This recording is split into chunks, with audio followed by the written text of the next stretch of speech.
They spent 13 summers calling grizzlies harmless, right up until 6 of them, one by one, ended up dead in the woods proving themselves wrong. October 5th, 2003, Katmai National Park, Alaska.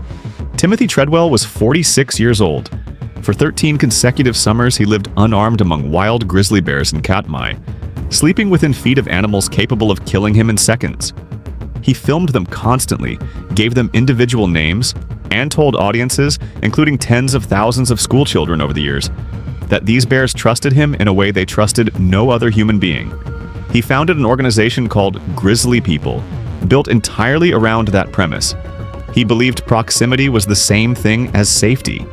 13 years without an attack wasn't proof he'd earned trust from a wild animal.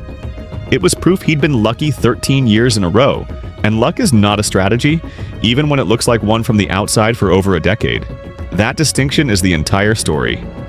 An adult grizzly can weigh over 700 pounds, run 35 miles an hour over short distances, faster than a racehorse out of the gate, and close its jaw with over 200 pounds of bite force, enough to crush a bowling ball.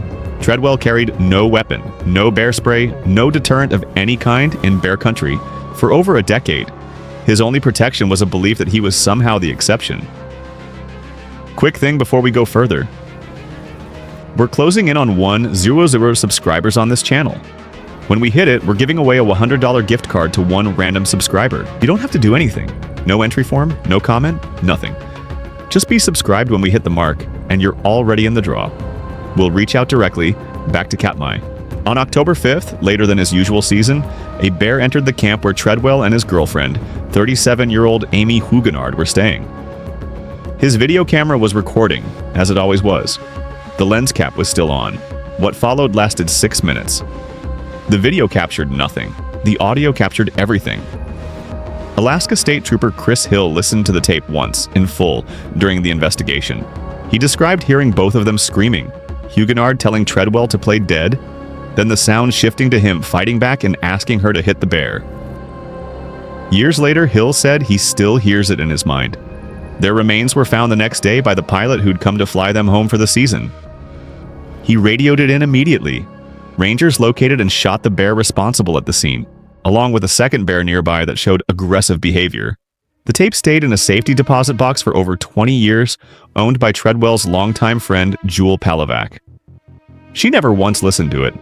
In 2025, she finally destroyed it. Smashed it with a hammer, cut the tape apart, and threw it away. Treadwell trusted 13 years of experience. The next 2 victims did everything by the book. Bear spray, a satellite GPS, a full week of planning filed with family before they left. And it still wasn't enough. September 29th, 2023. Panther Valley, Banff National Park, Alberta. Doug Inglis and Jenny Gus were both 62 years old.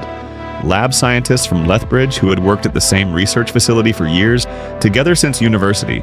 Now, 5 days into a 7-day backcountry trip, they had mapped out with the same precision they brought to their careers. They did nearly everything the guidebooks tell you to do. Bear spray on their belts, a satellite GPS device for emergencies, a complete itinerary filed with family before they left, so someone would know exactly where to look if something went wrong. None of that was the actual problem. The problem was a 25-year-old female grizzly that Parks Canada had never once tracked or flagged. Malnourished, her teeth worn down from age, running low on options with winter closing in. Preparedness lowers the odds of an attack. It does not remove them. At 8:00 p.m., their GPS device sent an automatic emergency alert. Minutes later, a short message reached Doug's uncle through that same device. Bear attack bad. Nothing else came through after that. Weather kept helicopters grounded, so the response team traveled overnight on foot to reach them. When they arrived at 1:00 a.m., they found the tent crushed flat. Both of their e-readers were still open, resting exactly where they'd been reading minutes before the attack began. One full canister of bear spray had been completely discharged into the air. It hadn't worked. The response team found both of them dead, along with their 7-year-old dog. A grizzly at the scene was displaying aggressive behavior toward the rescuers and was shot on sight. A necropsy afterward confirmed what the attack pattern had already suggested. The bear was underweight for the season, with teeth in poor condition. An old animal running out of ways to survive on natural food sources. The surrounding area stayed closed to the public for 2 months. Doug and Jenny had a week of planning behind them and gear on their belts. The next man had bear spray in his hand and a person 20 feet away running for a gun. And neither one saved him either. September 14th, 2018. Teton Wilderness, Wyoming. Mark Uptain was 37.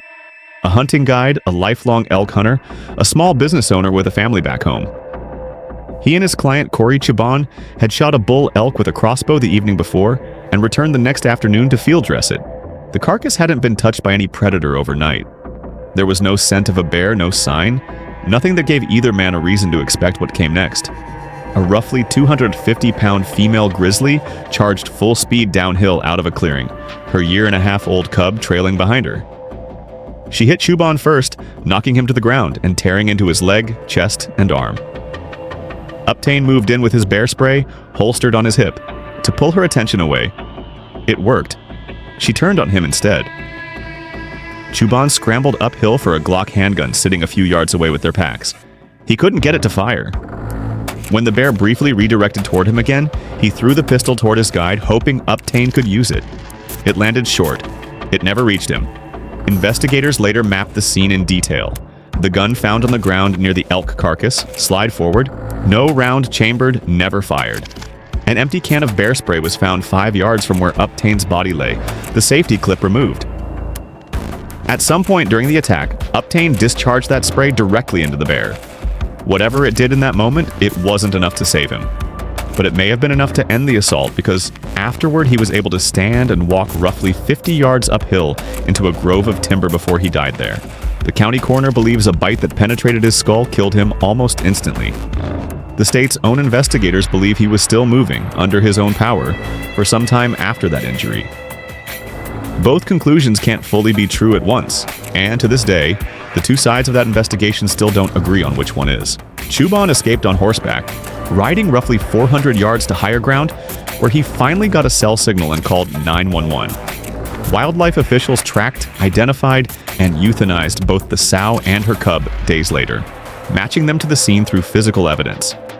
Uptain had bear spray in his hand and a man running for a loaded gun less than 100 feet away. The next man on this list had neither, because by the time the bear found him, he was completely alone. September 20th, 2020. Wrangell-St. Elias National Park, Alaska. Austin Pfeiffer was 22 years old from Ohio, out on a 10-day moose hunting trip with a close friend. The two men had killed a bull moose Saturday evening. On Sunday, they split the labor of hauling the meat back to camp. One load at a time, half a mile each direction through thick brush. Pfeiffer stayed behind at the kill site alone to prepare the next load while his friend carried the first one back. It became the first known fatal bear mauling recorded in the park's entire 40-year history. When his friend returned to the site roughly an hour later, a grizzly charged him without warning. He fired at it. The bear flinched, as if struck, and fled into the brush. He then found Pfeiffer dead at the exact spot where he'd left him. Investigators determined that neither man had a firearm or bear spray within immediate reach at the moment the attack on Pfeiffer occurred. His gear was nearby but not in his hands when the bear arrived. Park officials classified it as a surprise attack. Rangers searched the surrounding drainage for days but found no trace of the animal responsible. No bear was ever captured or confirmed killed in connection with his death.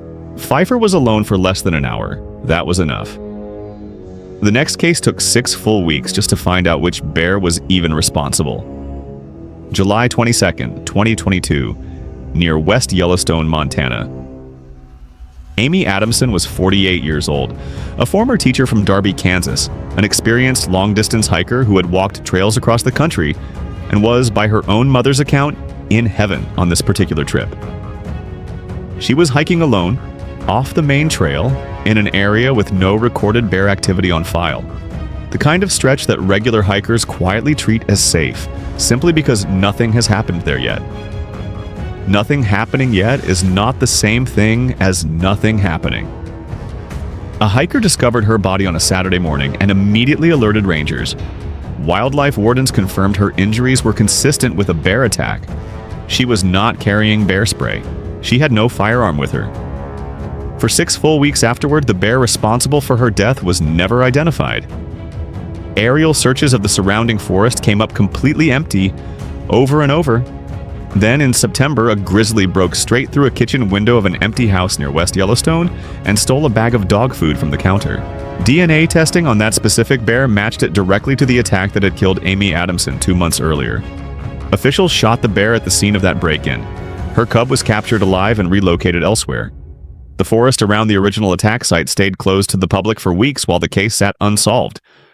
Closed not because the danger had clearly passed, but because nobody could prove that it had. It took 6 weeks to identify the bear that killed Amy Adamson. The last man on this list never even got the chance to see his coming. He was already past it in the dark before he knew anything was there at all. May 3rd, 2026, Mount Brown Lookout Trail, Glacier National Park, Montana. Anthony Polio was 33 from Florida, hiking completely alone. He was descending a steep trail choked with fallen timber, after dark by himself, on a route known for poor visibility even in daylight. A grizzly encountered at close range in near total darkness does not have time to decide that you're not a threat. Neither do you.